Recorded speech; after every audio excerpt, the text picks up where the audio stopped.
When I was 12, there was an interview in a magazine we had back then called Musician, which was a really good magazine, and there was an article about Adrian Belew in there, and the way he was talking about the instrument just seemed different from anybody else. Like nowadays you have these people, Johnny Greenwood or whoever in Radiohead, where they're really into creating sounds with the guitar that don't necessarily sound like guitar. But Adrian Belew was the first person that I'd heard of at that time, 1982, that was his focus, was using effects in a very creative way and doing unorthodox techniques on the instrument that made the guitar sound unlike a guitar and that made it sound like other things, whether it sounded like a synthesizer or it sounded like an elephant or it sounded like seagulls. He was doing all these techniques on the instrument. I'd never heard of anybody approaching it that way to sort of, again, really just expand the perimeter of what that instrument is supposed to sound like.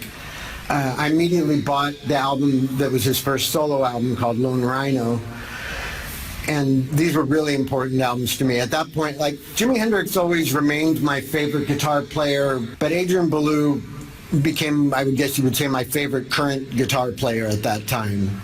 I idolized him so much. Like, he had like a sort of a receding hairline, and I was discussing with people cutting my hair if they could make my hair look like it was receding there, you know. I wanted to shave my eyebrows because his eyebrows were thinner than mine. I wanted mine to be as thin as his. You know, all these people were talking me out of these ideas, but I wanted to be Adrian Belew when I was 13 years old, 12 years old. And his was actually the first concert that I ever went to. I saw him at the Beverly Theater, and it was the first time that I guess I'd seen a couple of other things, but this was the first time that I found out that somebody I liked was playing.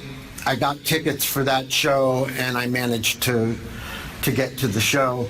It was the happiest I'd ever felt. It seemed that everybody in that room was as happy as they could be. And he was so good. He seemed so happy. He just radiated joy, and to just see him making all these sounds on the guitar, up till that point, I really think it was the greatest night of my life.